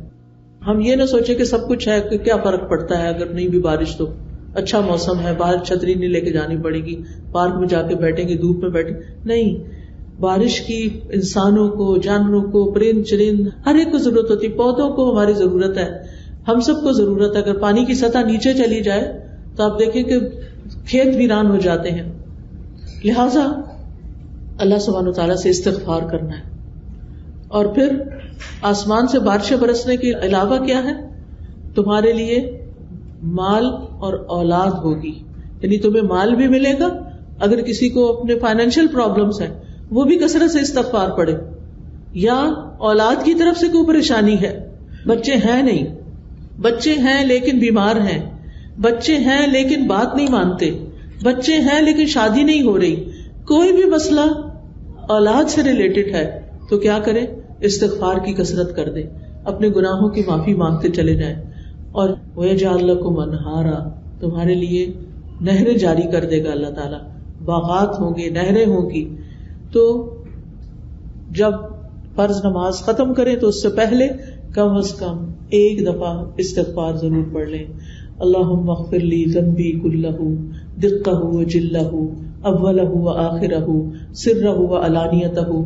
یہ ایک استغفار کی دعاؤں کا کارڈ بھی ہے. اس میں آپ دیکھیں کہ بہت سی استغفارات کے ورژنز ہیں جن کو آپ تہجد کے وقت بھی پڑھ سکتے ہیں اور اس کے علاوہ بھی یاد کر سکتے ہیں. یہ گناہوں کی بخشش کا کارڈ ہے، ہر ایک کے پاس ہونا چاہیے. جیسے پہلے بھی میں نے عرض کیا نا کہ الفاظ میٹر کرتے ہیں، ورڈز ڈو میٹر، کہ آپ کن لفظوں سے بول رہے ہیں، کن لفظوں سے معافی مانگ رہے ہیں. ہمارے پاس تو اتنے اچھے لفظ نہیں ہوتے، لیکن قرآن مجید کی آیات اور جو نبی صلی اللہ علیہ وسلم کے الفاظ ہیں وہ خوبصورت الفاظ ہیں، تو ان کے ذریعے استغفار کریں تو انشاءاللہ آپ کے مسائل حل ہوں گے. اب یہ جو سلام پھیرنے سے پہلے کا وقت ہے یہ بہت قیمتی وقت ہے، کیونکہ آپ نے وضو کیا، قبلے کی طرف رخ کیا، اللہ اکبر کہہ کے اللہ کی بڑائی بیان کی، ہاتھ باندھ کے اس کے سامنے کھڑے رہے، اللہ کے کلام کی تلاوت کی، آپ نے رکوع کیا، آپ نے اللہ کی حمد بیان کی، آپ نے سجدہ کیا، آپ اتحیات میں بیٹھے، اور پھر آپ نے 1 رکعت پڑھی، 2 رکعت پڑھی، 3 پڑھی، 4 پڑھی، اور اب آپ تشہد میں بیٹھے ہوئے ہیں. عاجزی کا انداز ہے، گھٹنے موڑ کے بیٹھنا، عاجزی کے ساتھ بیٹھے ہوئے ہیں اور قبلہ رخ کیا ہوا ہے. درود شریف پڑھ لیا آپ نے، کتنی ساری چیزیں جمع ہو گئی آپ کی دعا کی قبولیت کے لیے، لیکن عام طور پر لوگوں کو پتہ ہی نہیں ہوتا کہ یہ دعا کی قبولیت کا وقت ہے، لہٰذا وہ جلدی سے ربی جلدی بے سوچے سمجھے پڑھ کے سلام پھیر دیتے ہیں اور ایک موقع گنوا دیتے ہیں. لہٰذا اگر مثال کے طور پر آپ بیمار ہیں تو آپ اللہ تعالیٰ سے دعا کر سکتے ہیں، اللہم اشفنی، اللہم اشفنی، اے اللہ مجھے شفا دے دے، اے اللہ مجھے شفا دے دے. پھر اسی طرح یہ ہے کہ اس وقت ایک خاص دعا نبی صلی اللہ علیہ وسلم نے سکھائی ہے، اور وہ ہے اللہم انی اعوذ بک من عذاب القبر واعوذ بک من عذاب جہنم واعوذ بک من فتنۃ المسیح الدجال واعوذ بک من فتنۃ المحیا والممات اللہم انی اعوذ بک من المأثم والمغرم. یہ دعا جو ہے یہ لازم پڑھنی چاہیے نماز کے آخر میں، کیونکہ ہم دنیا کی مسائل پہ پریشان ہوتے ہیں جبکہ ہم لگژریس گھروں میں رہتے ہیں، ہمارے پاس اچھے اچھے کھانے ہیں، ہمارے پاس اچھا اچھا پہننا ہے، ہم ایک پرامن ملک میں رہتے ہیں. لہٰذا اگر چھوٹا سا بھی مسئلہ آ جائے تو ہمارے سر پہ وہ چھا جاتا ہے اور باقی چیزیں ہم بھول جاتے ہیں کہ ہمارے آگے کیا ہونے والا ہے. قبر میں تو ہم نے تنہا ہونا ہے نا، وہاں تو کوئی ساتھ نہیں ہوگا. لہٰذا وہاں کی تکلیف اور وہاں کے عذاب اور وہاں کی مشکل کے بارے میں دعا کریں. قیامت کے دن جہنم کی سزا سے بچنے کی دعا کریں. پھر اسی طرح گناہوں سے بچنے کی دعا کریں. تو یہ بہت جامع دعا ہے، یہ بھی آپ کو یہاں نماز کے اذکار کتاب جو ہے اس میں مل جائے گی. دعا کی قبولیت کا 5واں وقت، ابن قیم کہتے ہیں 5واں وقت جمعے کا دن ہے. جمعے کے دن میں 2 اوقات ایسے ہوتے ہیں جب دعا قبول ہوتی ہے. ایک جب امام ممبر پہ چڑھ رہا ہوتا ہے، اس وقت سے لے کر جمعے کی نماز مکمل ہونے تک تو آپ مسجد میں پہلے سے ہی چلے جائیں اور اس وقت دعا شروع کر دیں جب امام اپنا خطبہ شروع کرتا ہے، جب اس وقت اذان ہوتی ہے. نبی صلی اللہ علیہ وسلم نے فرمایا جمعے کے دن ایک گھڑی ایسی بھی آتی ہے کہ اگر وہ کسی بندہ مسلم کو اس حال میں میسر آ جائے کہ وہ اللہ سے خیر کا سوال کر رہا ہو تو اللہ اسے وہ چیز ضرور عطا کر دیتا ہے. دوسری گھڑی کیا ہے؟ اچھا سا کا لفظ ہے نا، سا 60 منٹ کو نہیں کہتے، یہ کم بھی ہو سکتا ہے زیادہ بھی ہو سکتا ہے. شیخ صالح العثیمین کہتے ہیں کہ یہ تقریباً 45 منٹ ہے. ٹھیک ہے. اور اس کے علاوہ عصر سے لے کے مغرب تک کا وقت دعاؤں کی قبولیت کا وقت ہے جمعے کے دن. لہٰذا اگر آپ کی کوئی حاجت ہے، آپ کی کوئی پریشانی ہے تو آپ اس وقت کو بھی استعمال کر سکتے ہیں. دعاؤں کی قبولیت کا 6واں وقت عصر سے لے کر مغرب تک جمعے کا دن، یعنی اس وقت دعائیں کرتے رہنا چاہیے. تو یہ 6 اوقات میں نے آپ کو بتائے ہیں. اور پھر کچھ جگہ ہیں جیسے بیت اللہ شریف کے پاس جا کر، اور پھر مینا عرفات میں. اگر آپ نے حج نہیں کیا ہو تو حج کا پلان کریں. جو لوگ حج پہ جا رہے ہیں آپ ان کو کوئی نہ کوئی گفٹ دیں. یہ آپ کے لیے ایک گفٹ بیگ ہم نے تیار کیا حاجیوں کے لیے. اس میں چھوٹی سی کتاب ہے، کارڈ ہے، جو چھوٹے سے بیگ میں وہ لوگ رکھ کے لے جا سکتے ہیں. سمپل ٹو دا پوائنٹ باتیں ہیں. تو ان سے آپ ریکویسٹ کریں کہ وہ آپ کے لیے ان مقامات پر بھی دعا کریں. تیسری بات دعا کی قبولیت کے لیے عاجزی اور انکساری ہے کہ دل میں خشوع و خضوع ہو، انکساری ہو، اللہ کے آگے ذلت اور عاجزی کا، ذلت اور انکساری کا اظہار ہو. اور جو شخص اللہ کے آگے فقیر بن کے مانگتا ہے اللہ تعالیٰ اس کی دعا سنتا ہے. انبیاء کے بارے میں قرآن مجید میں آتا ہے وَيَدْعُونَنَا رَغَبًا وَرَهَبًا وَكَانُوا لَنَا خَاشِعِينَ، کہ وہ ہمیں رغبت اور خوف سے پکارتے تھے، یعنی امید اور خوف کے ساتھ ہم سے دعا کرتے اور ہمارے لیے عاجزی کرنے والے تھے. تو اس سے کیا پتہ چلتا ہے کہ جو اپنی دعا میں عاجزی کرتا ہے اللہ تعالیٰ اس کی دعا قبول فرماتا ہے. خشوع کا کیا مطلب ہوتا ہے؟ خشوع وہ خوف ہوتا ہے جو دل میں راسخ ہوتا ہے. عام طور پر لوگ لفظ خشوع بولتے ہیں لیکن اس کا مطلب نہیں جانتے. خشوع کیا ہے؟ اللہ کا ایسا خوف جو دل میں جم گیا ہے، دل میں راسخ ہو گیا ہے. اور کہتے ہیں خشوع سے نماز پڑھو. کیا مطلب ہے اس کا؟ اس کا یہ مطلب نہیں کہ کوئی دھیان آپ کا ادھر ادھر نہیں جائے، نہیں، اللہ سے ڈرتے ہوئے، یعنی کہ اللہ پہ احسان جتاتے ہوئے نہیں، کہ دل کے اندر اللہ کا خوف ہو. اور خاشعین کون ہوتے ہیں؟ جن کے دلوں میں اللہ کا ڈر ہوتا ہے، عاجزی ہوتی ہے اللہ کے سامنے، انکساری ہوتی ہے. اس کا یہ مطلب نہیں کہ منفی خوف، نہیں، مثبت خوف. منفی خوف جو ہوتا ہے انسان کو مایوسی کی طرف لے جاتا ہے. مثبت خوف انسان کو برائیوں سے بچاتا ہے اور عبادت پر ابھارتا ہے، اللہ کے سامنے کھڑا کرتا ہے، اللہ کے سامنے جھکا دیتا ہے. اللہ کے سامنے سجدہ کرواتا ہے. تو خشوع کی علامت کیا ہوتی ہے؟ کیسے پتا چلے گا کہ آپ کے اندر خشوع ہے کہ نہیں؟ اس میں دل نرم ہو جاتا ہے, انسان رونے لگتا ہے اللہ کے آگے. یعنی دعا میں رونا بھی چاہیے, دل نرم ہونا چاہیے, غافل نہیں ہونا چاہیے. اور پھر دعا میں دل بھی لگے, دعا لمبی ہو جائے, یہ بھی خشوع کی علامت ہوتی ہے. اور آپ کو یوں لگے جیسے آپ اللہ سے باتیں کر رہے ہیں. پھر چوتھی چیز قبولیت کے لیے گڑ گڑا کے دعا کرنا. تضرع کا لفظ جو ہے یہ ضاد را اور عین سے ضرع. ضرع کہتے ہیں گائے کی وہ جگہ جہاں گائے کا دودھ جمع ہوتا ہے. آپ دیکھیں کہ جب بچہ پیدا ہوتا ہے نا گائے کا, تو گائے کے بچے کو کتنی تڑپ ہوتی ہے ماں کے تھن کی طرف جانے کی. کبھی دیکھا آپ نے یہ منظر؟ آپ نے بھی کچھ نہیں دیکھا, نہیں تو ویڈیو پہ کسی پہ دیکھ لیں. مجھے یاد ہے میں چھوٹی سی تھی تو جب گاؤں میں گئی تو وہاں پر جب وہ بچہ نیا پیدا ہوتا ہے وہ بڑا خوبصورت ہے, مجھے بڑا شوق ہوتا تھا دیکھنے. اچھا وہ بچہ اپنے پاؤں پہ کھڑا ہوتے ہی سیدھا ماں کے تھن کی طرف جاتا ہے کہ میں جلدی سے ماں کا دودھ پی لوں. تو وہ جو شوق ہے نا, وہ جو تڑپ ہے نا, اور چونکہ گائے رکھنے والوں نے خود بھی اپنے لیے بھی دودھ نکالنا ہوتا ہے تو بچے کو چھوڑ نہیں دیتے, وہ اس کو باندھتے ہیں اور پھر اپنا دودھ نکالتے ہیں, پھر بچے کو بچا ہوا کچھ اس کو بھی پینے کو لیے دے دیتے ہیں.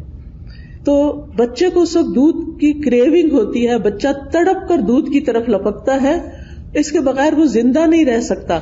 تو دعا مانگتے ہوئے ہمارے اندر بھی ایسا ہی شوق, ایسی ہی تڑپ ہونی چاہیے, طلب ہونی چاہیے جو گائے کے بچے کو اپنے ماں کے دودھ کی ہوتی. چلے گائے کا بچہ نہیں دیکھا, انسان کا بچہ تو دیکھا ہوگا نا کہ بچے ماں کو کتنا تنگ کرتے. کل ہی میں کسی ماں اور بچے کے ساتھ تھی تو میں دیکھ رہی تھی, بچہ کھیل کے آتا تھا, واپس آ کے ماں کے اوپر چڑھتا اور ماں کا گریبان کھینچنے لگتا کہ مجھے دودھ پلاؤ. وہ پلاتی, پھر وہ تھوڑی دیر پھر اس کا دھیان کھیل کی طرف ہوتا, پھر وہ چھوڑ کے کھیل میں لگ جاتا, پھر وہ واپس آتا, پھر اس کا یہ. تو یہ جو شوق ہے نا کہ پلٹ پلٹ کے اللہ کی طرف جانا کہ اللہ تعالیٰ آپ ہماری دعا قبول کر لیں, بس آپ نہیں دینا ہے, آپ نہیں کرنا ہے. تو یہ تڑپ بڑی ضروری ہے, کیونکہ انسان اللہ کے بغیر تو زندہ نہیں رہ سکتا نا, وہ تو پھر لاشا ہے جو ایک چلتا پھرتا ہے. اصل چیز کیا ہے کہ انسان اللہ سبحانہ وتعالیٰ کے ساتھ یعنی ایک تعلق رکھے, ایک آہوزاری رکھے. اور پھر آپ دیکھتے ہیں کہ جن بچڑوں کی مائیں مر جاتی نا گائے, تو بچڑے زندہ بھی نہیں رہتے. یعنی اللہ سبحانہ وتعالیٰ کے ساتھ تعلق کے بغیر, اس کی محبت کے بغیر, اس کے خوف کے بغیر ہماری زندگی نہیں ہے. ہم زندہ لوگوں میں سے نہیں, ہم جی رہے ہیں, بس کھا رہے ہیں, پی رہے ہیں, چل رہے ہیں, پھر رہے ہیں, لیکن دل مردہ ہے, دل میں کوئی خوشی نہیں ہے, دل میں جینے کی کوئی امنگ نہیں ہے. اسی لیے آپ دیکھیں کہ جو مایوس لوگ ہوتے ہیں وہ خودکشی کرنا چاہتے ہیں, وہ زندہ ہی نہیں رہنا چاہتے. تو دعا جو ہے وہ انسان کو مایوسی سے بچاتی ہے, ڈپریشن میں جانے سے بچاتی ہے. آپ کو ایک سہارا ہوتا ہے, آپ کو ایک امید ہوتی ہے کہ آپ کا رب ہے, وہ زندہ رب ہے, الحی القیوم, وہ ضرور سنے گا اور وہ اس بھنور سے مجھے نکالے گا, اس مشکل سے مجھے باہر لے جائے گا. 5واں نقطہ, قبلہ رخ ہو کے دعا کرنا. یہ فرائض میں سے نہیں ہے لیکن یہ قبولیت کے لیے افضل ہے. ابن قیم کہتے ہیں واستقبل الداعی القبلۃ, کہ دعا کرنے والا قبلہ رخ ہو کر دعا کرے. یہ دعا کے آداب میں سے ہے. عبداللہ بن زید کہتے ہیں کہ جب نبی صلی اللہ علیہ وسلم نماز استسقاء کے لیے باہر نکلے اور آپ نے خطبہ دیا تو حدیث میں آتا ہے واستقبل القبلۃ ودعا, کہ آپ قبلہ رخ ہوئے, اس کے بعد آپ نے خوب دعا کی. تو قبلہ رخ ہو کر دعا کرنا قبلے کی پیٹھ کر کے دعا کرنے سے بہت بہتر ہے. اور خاص خاص دعائیں جو آپ نے کرنی ہوتی ہیں اور جن کے بارے میں آپ چاہتے ہیں کہ وہ قبول ہو ہی جائیں, تو اس کے لیے ضروری ہے کہ آپ پھر قبلہ رخ ہو جائیں. 6واں نقطہ, طہارت کا خیال رکھنا. ابن قیم کہتے ہیں وکانا علی الطہارۃ, کہ دعا کی قبولیت اور اس کے رد نہ ہونے کی 6 اہم بات یہ ہے کہ انسان باوضو ہو. ٹھیک ہے, پیریڈز میں بھی آپ دعا کر سکتے ہیں, نفاس کی حالت میں بھی آپ دعا کر سکتے ہیں, دعا منع نہیں ہے, لیکن اگر آپ چاہتے ہیں کہ پاک صاف ہو کر کریں تو وہ زیادہ افضل ہے اور قبولیت کے قریب ہے. کیونکہ ہوتا کیا ہے, ہماری دعاؤں کی قبولیت میں گناہ رکاوٹ ہوتے ہیں. جب انسان وضو کرتا ہے تو کیا ہوتا ہے, گناہ جڑ جاتے ہیں نا. اور جب 2 رکعت نماز بھی پڑھ لی جائے تو کیا ہوتا ہے, اور گناہ جڑ جاتے ہیں, تو پھر آپ دعا کرتے ہیں تو کیا ہوتا ہے, دعا قبول ہو جاتی. اس لیے وَاسْتَعِینُوا بِالصَّبْرِ وَالصَّلَاةِ, جب خاص کوئی مشکل آ جائے, کوئی تکلیف ہو, خاص نفل پڑھیں, بہتر ہے تہجد کے وقت پڑھیں, ورنہ کسی بھی وقت پڑھیں, اور پھر اللہ تعالیٰ سے دعا کریں. 7واں نقطہ, اللہ تعالیٰ سے ہاتھ اٹھا کے مانگنا, خوب اونچے کر کے مانگنا, یا اللہ تو مجھے عطا کر, چاہے جوڑ کے مانگے چاہے تھوڑا فاصلہ ہو, دونوں طرح ہی ٹھیک ہے. حدیث میں آتا ہے, بے شک تمہارا رب حیادار اور سخی ہے, وہ اس بات سے شرماتا ہے کہ بندہ دعا کے لیے اس کی طرف ہاتھ اٹھائے اور وہ انہیں خالی لوٹا دے. اللہ تعالیٰ ہاتھوں کو خالی نہیں پھیرتا. آپ دیکھیں کہ اللہ تعالیٰ الغنی ہے, الکریم ہے, زمین و آسمان کا بادشاہ ہے, تو اس کو تو کچھ بھی دینا مشکل نہیں. تو جب وہ بندہ ہاتھ اٹھاتا ہے, سوال کرتا ہے, تو اللہ تعالیٰ کو یہ اچھا نہیں لگتا کہ اس کو کہے اچھا کچھ نہیں, جاؤ واپس, وہ ڈال دیتا ہے. اب یہ ہے کہ آپ اپنے آپ کے بارے میں ذرا سوچیں کہ جب کوئی آپ کے سامنے سوال رکھتا ہے, ہاتھ پھیلاتا ہے, آپ کسی مال میں گئے ہیں وہاں یا کسی ایسی جگہ پر, وہ سڑکوں کے کنارے کھڑے ہوتے ہیں نا یہاں بھی لوگ, تو دیکھ کے دل بڑا برا ہوتا ہے کہ ہائے کچھ دیا نہیں, پتہ نہیں کتنے ضرورت مند ہوں گے. تو ہم انسان ہوتے ہوئے ہمارے دلوں میں ایک رحم آ جاتا ہے مانگنے والے کے حق میں.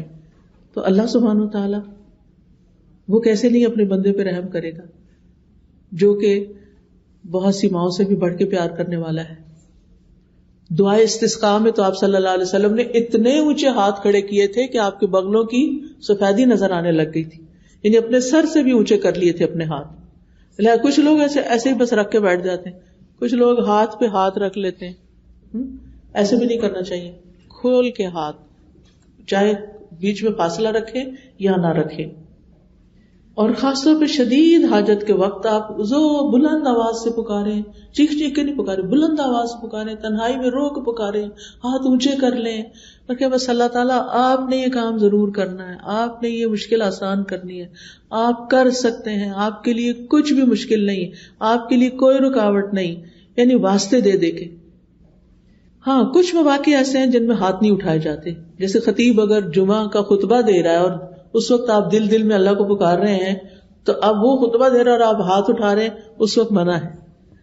اسی طرح طواف کے دوران دعائیں قبول ہوتی ہیں لیکن آپ ہاتھ نہیں اٹھاتے, چلتے جاتے ہیں سیدھے. اسی طرح سعی کے دوران بھی دعائیں قبول ہوتی ہیں تو آپ ہاتھ نہیں اٹھاتے, اور سنت سے ثابت بھی نہیں ہے. 8واں نقطہ یہ ہے کہ آپ اللہ کی حمد و ثنا سے دعا کی ابتدا کریں, یعنی پہلے اللہ تعالیٰ کی حمد کریں. یہاں حمد کا بھی کارڈ ہے, الحمدللہ. جب یہ کارڈ آپ پڑھیں تو جو دل میں آپ کی دعا ہے دعا کریں, انشاءاللہ دعا قبول ہوگی. یہ کارڈز آپ کے گھر میں ہونے چاہیے. ہم دیکھیں کہ جب کسی کا بچہ پیدا ہوتا ہے, کوئی ویڈنگ ہوتی ہے, تو مہنگے سے مہنگے کارڈ خرید کر ایک دوسرے کو دیتے ہیں, اور وہ کیا کرتے ہیں, چند دن اس کو کہیں رکھتے ہیں, ادھر ادھر ٹیبل وغیرہ پہ سجاتے ہیں, اور اس کے بعد سب ٹریش میں چلے جاتے ہیں.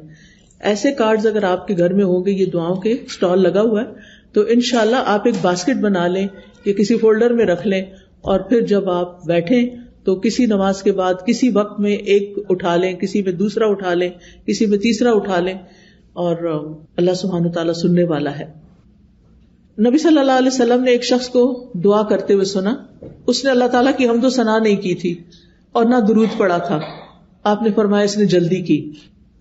اور کسی دوسرے سے فرمایا جب تم میں سے کوئی نماز پڑھے تو پہلے اپنے رب کی حمد و ثنا بیان کرے پھر درود پڑھے. اس لیے کھڑے ہو کے ہم پہلے کیا کرتے ہیں, حمد و ثنا بیان کرتے ہیں, اور آخر میں اتحیات میں ہم درود شریف کے بعد پھر دعا کر لیتے ہیں.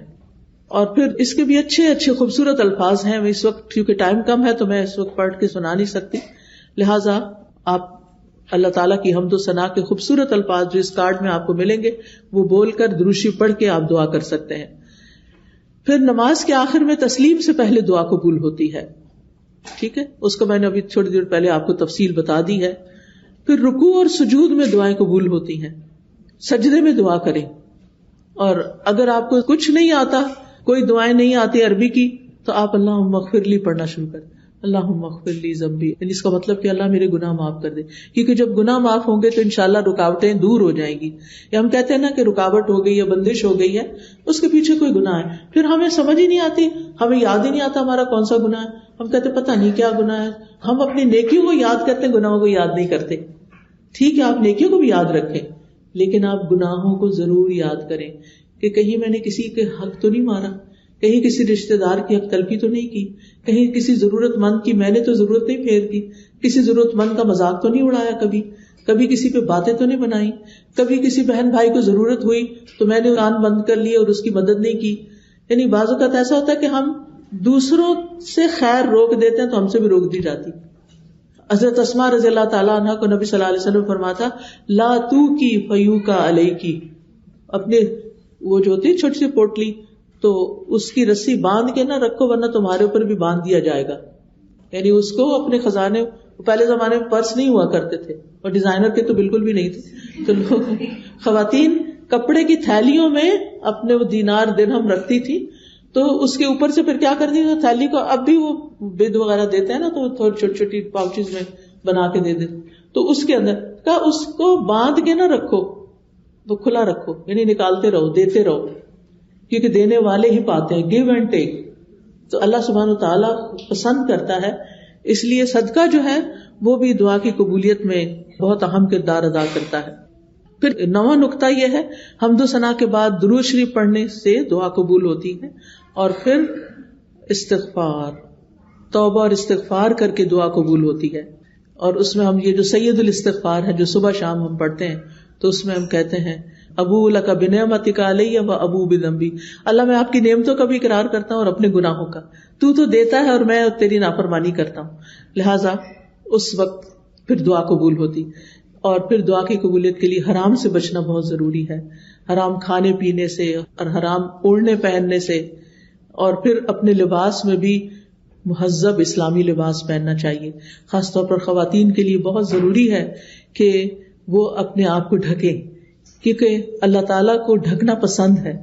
جب ہم بازار کی طرف, گھر میں ٹھیک ہے آپ جیسے بھی کپڑے پہنتے ہیں, لیکن اس میں بھی کچھ حدود کا خیال رکھنا چاہیے. اور نماز پڑھتے وقت آپ کو پتا ہے کہ پورا لباس ساتر ہونا چاہیے, بال بھی نہیں دکھنے چاہیے, کان بھی نہیں, گردن بھی نہیں, ٹخنے بھی نہیں. اب ہمارے دیسی کپڑوں میں بھی آپ دیکھیں کہ پجامے کی وجہ سے, ٹراؤزر کی وجہ سے جب خواتین جب رکوع میں جاتے ہیں تو ٹخنے ننگے ہو جاتے ہیں, جب ٹخنے ننگے ہو جاتے ہیں نماز باطل ہو جاتی ہے. یا تو آپ بڑی چادر لے کے کریں, یا کوئی جراب پہنیں, یا آپ شرٹ لمبی رکھیں, نماز کا ایسا کپڑا بنائیں کہ آپ اوپر سے نیچے تک ڈھک جائیں, ورنہ نماز قبول نہیں ہوگی. اگر نماز قبول نہیں ہوئی تو دعا کیسے قبول ہوگی؟ تو اس لیے یہ چھوٹی چھوٹی چیزیں جو ہیں, چھوٹی نہیں بڑی ہیں, ان کا بھی دھیان رکھنا ضروری ہے. کیونکہ ایک شخص پکارتا ہے تو اللہ تعالیٰ فرماتے ہیں کہ اس کی دعا کیسے قبول ہو, کہ اس کی غذا بھی حرام کی اور اس کا لباس بھی حرام کا, نہ کھانے میں وہ احتیاط کرتا, بس حلال ہے حرام ہے کچھ بھی کھا لیتا ہے, اور اسی طرح لباس کا بھی اہتمام نہیں کرتا. تو اس کا اہتمام بھی ضروری ہے, کیونکہ دعا کی قبولیت میں لباس کا اہم کردار ہے. پھر اسی طرح 10واں نقطہ ہے دعا میں تکرار, ریپیٹیشن, دعا بار بار دہرانا, دہراتے جائیں, پھر مانگے پھر مانگے پھر مانگے, ایک دن, دوسرے دن, تیسرے دن. کبھی یہ نہ کہیں بہت دفعہ پکارا ہے اب مانگا نہیں جاتا, بس تھک گیا ہوں مانگ, کبھی نہ تھکے, اور بار بار ربنا کہیں, اے ہمارے رب, اے میرے رب. اور پھر یہ کہ اللہ تعالیٰ کے اچھے اچھے ناموں کے ساتھ اس کو پکارے, اور پھر یہ کہ کہیں اللہ تعالیٰ سے, اللہ تعالیٰ میں تو مانگتا رہوں گا, میں نے نہیں پیچھے ہٹنا, آپ نے مجھے دینا ہی دینا ہے, آپ نے مجھے وہ عطا کرنا ہے جو میں آپ سے مانگ رہا ہوں, اور آپ مجھ جیسے مسکین انسان کو خالی ہاتھ لوٹا دیں گے, میں نے خالی ہاتھ نہیں جانا. آپ دیکھیں کہ بندوں کے سامنے بھی جب ہم, حالانکہ بندے سٹنجی ہوتے ہیں, اللہ تعالیٰ تو سخی کریم ہے, تو بندوں سے بھی جب ہم سب بخیل سے بخیل بندے کے آگے بھی تکرار کریں نا تو وہ پھر مان ہی جاتا ہے کسی طرح. بعض اوقات ایسا ہوتا ہے نا کہ کوئی شخص پہلی دفعہ آپ سے مانگتا تھا, آپ کہتے میں نے نہیں دینا اس کو, یہ تو بس ہیبیچول ہے. اچھا پھر دوسری دفعہ کسی اور طریقے سے, تیسری دفعہ اپنے بچوں کو ہی دے, چوتھی دفعہ کسی اور طریقے سے مانگو, پھر آپ کہتے جاؤ سر سے اترو, لے جاؤ چلو. یعنی کہ نہیں, آپ کا ارادہ ہوتا ہے بالکل نہیں دینا, اور پھر آپ دے چکتے, پھر آپ سوچتے اچھا نکلوا ہی لیا اس نے. تو اس کے اصرار کی وجہ سے, اگر وہ صرف ایک دفعہ کہتا دے دیں اور آپ نہیں دیتے تو کہاں دیا جاتا اس کو. وَلِلَّهِ الْمَثَلُ الْأَعْلَىٰ, اللہ کی شان تو بہت بلند ہے. لہٰذا اللہ تعالیٰ سے آپ تکرار کے ساتھ مانگیں, عاجزی اور بے بسی کے ساتھ. 11واں نقطہ کیا ہے؟ محبت پر مبنی الفاظ سے مانگیں, خوش آمد کریں. اللہ آپ کریم ہیں, آپ حکیم ہیں, آپ قدیر ہیں, آپ قادر ہیں, آپ مقتدر ہیں, پیارے پیارے نام لے کے اور پھر آپ دیکھیں حضرت زکریا نے کیا کہا تھا، ربی انی وہن العظم منی واشتعل الرأس شیبا ولم اکن بدعائک ربی شقیا، اللہ میرا سر بڑھاپے سے بڑک اٹھا ہے، سارے بال سفید ہو گئے ہیں، اور میری بیوی بانجھ ہے، میری ہڈیاں کمزور ہو گئی ہیں، لیکن میں تو اس سے دعا مانگ کے کبھی نامراد نہیں ہوا، مانگتا رہوں گا، آپ دینے والے ہیں۔ تو کتنی خوبصورت الفاظ میں انہوں نے اپنی حالت کا ذکر کیا۔ ایوب علیہ السلام نے بیماری میں کیا کیا، انی مسنی الضر وانت ارحم الراحمین، یہ پیار کے کلمات، اللہ مجھے بہت تکلیف پہنچ گئی ہے، بیمار ہو گیا ہوں اور آپ تو ارحم الراحمین ہیں۔ تو یہ اس کو تملک کہتے ہیں عربی زبان میں۔ پھر انبیاء کی دعاؤں کو آپ دیکھیں تو آپ کو بہترین نمونہ ملے گا۔ تو جب آپ یہ سوچیں گے کہ آپ کیا مانگنا ہے، کیوں مانگنا ہے، مقصد کیا ہے، اور عاجزی اور زاری سے مانگنا ہے، بہترین الفاظ میں اپنے آپ کو ایکسپریس کرنا ہے۔ چاہے اللہ آپ کے دل کی باتیں جانتا ہے، اللہ تعالیٰ یہ دیکھنا چاہتا ہے آپ زبان سے کیا نکالتے ہیں، آپ کن الفاظ میں مانگتے ہیں۔ حضرت مریم کی والدہ نے کن الفاظ سے دعا مانگی تھی کہ رب میں نے آپ کی نظر کر دیا جو بھی میرے پیٹ میں ہے کہ آزاد ہوگا، آپ مجھ سے قبول کر لیں، انک انت السمیع العلیم، کیونکہ آپ تو دعائیں قبول کرنے والے ہیں، آپ تو جاننے والے ہیں۔ پھر اسی طرح 12واں نقطہ یہ ہے کہ امید اور خوف کے ساتھ مانگنا، وَيَدْعُونَنَا رَغَبًا وَرَهَبًا وَكَانُوا لَنَا خَاشِعِينَ، انبیاء ایسے ہی پکارتے تھے کہ دل میں ڈر بھی ہو اللہ کا کہ کہیں دعا رد نہ ہو جائے، کوئی میرے سے غلطی ایسی نہ ہو کہ میری دعا قبول نہ ہو، اور اس کے ساتھ امید بھی رکھے کہ نہیں اللہ تو سنتا ہے، وہ قبول کرے گا۔ 13واں نقطہ اللہ سے اس کے ناموں، صفات اور وحدانیت کے ساتھ دعا کرنا، اللہ کی توحید بیان کر کے دعا کرنا۔ قرآن مجید میں آتا وَلِلَّهِ الْأَسْمَاءُ الْحُسْنَى فَادْعُوهُ بِهَا، اللہ کے اچھے اچھے نام ہیں، ان ناموں کے ساتھ اس کو پکارو۔ لہٰذا اللہ کے تمام نام پرفیکٹ اور ایکسیلنٹ ہیں، لہٰذا اللہ کے نام کیسے، یا رحمان یا رحیم، تکرار کریں، یا اللہ یا رحمان یا رحیم، یا غفار یا غفور اغفر لی، یا رحمان ارحمنی، یا حکیم یا علیم علمنی فہمنی، یا رزاق ارزقنی، یا شافی اشفنی، یعنی اللہ کے مخصوص ناموں کے ساتھ اللہ کو پکاریں۔ ایک شخص کو نبی صلی اللہ علیہ وسلم نے سنا کہ وہ دعا کر رہا ہے، اور وہ دعا کی تھی اللہم انی اسألک انی اشہد انک انت اللہ لا الہ الا انت الاحد الصمد الذی لم یلد ولم یولد ولم یکن لہ کفوا احد۔ تو آپ نے فرمایا اس نے اللہ تعالیٰ سے ان ناموں کے ساتھ سوال کیا ہے کہ جب اس سے سوال کیا جائے تو اللہ تعالیٰ عطا فرماتا ہے، جب مانگا جائے تو دعا قبول ہوتی ہے، لہٰذا اللہ تعالیٰ کے ناموں کے ساتھ دعا کریں، اور یہ دعا خاص طور پر۔ 14واں نقطہ دعا کے ساتھ صدقہ، صدقے کی وجہ سے دعا قبول ہوتی ہے، یعنی دعا کر لی آپ نے، جا کے صدقہ کریں، کوئی نیکی کریں، کسی کی خدمت کریں، کسی کے ساتھ احسان کا معاملہ کریں، کسی کی کوئی ضرورت پوری کریں، کیونکہ صدقہ اللہ کے غضب کو بجھاتا ہے۔ اور ہر روز کچھ نہ کچھ صدقہ کرنا چاہیے، ہمارے ہر جوڑ پہ ہر روز صدقہ واجب ہوتا ہے، اور اس کو ادا کرنے کے لیے جو بھی نیکیاں ہم کرتے ہیں، اللہ کا ذکر کرتے ہیں، سب کچھ وہ صدقہ ہوتا رہتا ہے، لیکن ان سب کے بدلے میں اگر 2 رکعت نماز اشراق یا چاشت پڑھ لیں تو ساری ہڈیوں کا صدقہ ہو جائے گا۔ تو صدقہ رب کے غضب کو بجھاتا ہے، بری موت سے بچاتا ہے، یعنی جب اللہ تعالیٰ کی ناراضگی دور ہوگی تو کیا ہوگا، دعا قبول ہوگی۔ اور پھر یہ ہے کہ اللہ تعالیٰ کے عظیم نام کے ساتھ، اسم اعظم جس کو کہتے ہیں، اس کے بارے میں مختلف اقوال ہیں۔ اللہ کا نام جو ذاتی نام ہے نا، یا اللہ اللہ، یہ سب سے بڑا نام ہے، باقی سب اللہ تعالیٰ کی صفات ہے، لہذا یا اللہ، یا رحمان، یا رحیم، یہ اس طرح بھی پکار سکتے ہیں۔ یا حی یا قیوم برحمتک استغیث، نبی صلی اللہ علیہ وسلم نے کس طرح دعائیں کی تھی بدر کے مقام پر۔ تو چونکہ ہمارا وقت ختم ہونے لگا، لہٰذا تھوڑی سی دعا کر لیتے ہیں، اور اس کے ساتھ ہی آپ سے اجازت چاہوں گی۔ سبحان اللہ والحمد للہ ولا الہ الا اللہ واللہ اکبر ولا حول ولا قوة الا باللہ العلی العظیم۔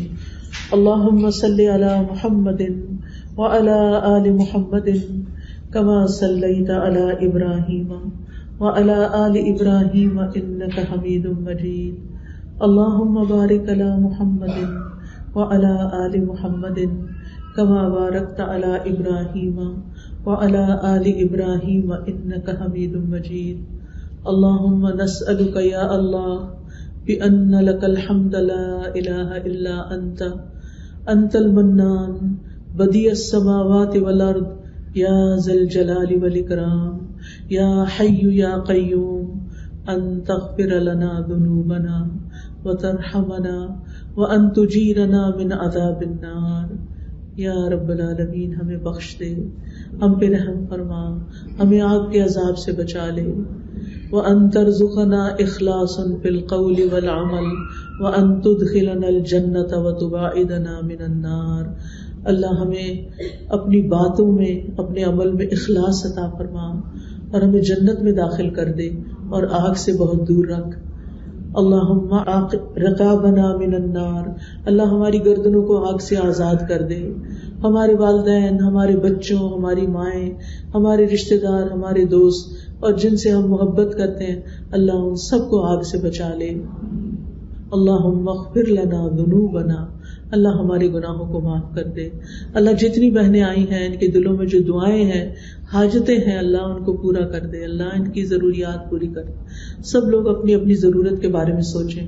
یا اللہ تو سب بہنوں کی دعا قبول فرما.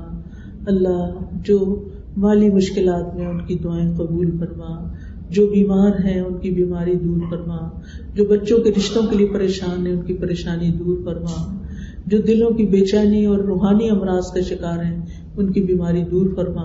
اللہ ہمارے گھروں میں خیر و برکت نازل فرما، ہمارے بچوں کو اپنے دین کے لیے چن لے، ہمارے لیے صدقہ جاریہ بنا دے. یا اللہ ہمیں اپنا پسندیدہ بندہ بنا لے. اللہم وفقنا لما تحب و ترضا. یا اللہ جن بہنوں نے مل کے اس پروگرام کا انعقاد کیا ہے، اس کے لیے اپنا مال، وقت، جان، ہر چیز لگائی ہے، اللہ انہیں اس کی بہترین جزائے خیر عطا فرما اور انہیں اس کا صلہ کئی گنا بڑھا کے لوٹا. یا اللہ جتنی بہنیں آئی ہیں اپنے کام کاج چھوڑ کے آئی ہیں، اپنا گھر، اپنا وقت، اپنا آرام، اللہ تعالیٰ ان سب کا آنا قبول فرما اور آج کی اس محفل میں ان کی ساری دعائیں قبول فرما لے. اللہم اغفر لنا ذنوبنا، اللہم انا نستغفرک لما لا نعلم ونعوذ بک من شر ما نعلم. یا رب العالمین ربنا تقبل منا انک انت السمیع العلیم وتب علینا انک انت التواب الرحیم. سبحان ربک رب العزۃ عما یصفون وسلام علی المرسلین والحمد للہ رب العالمین. سبحانک اللہم وبحمدک اشہد ان لا الہ الا انت استغفرک واتوب الیک. السلام علیکم ورحمۃ اللہ وبرکاتہ.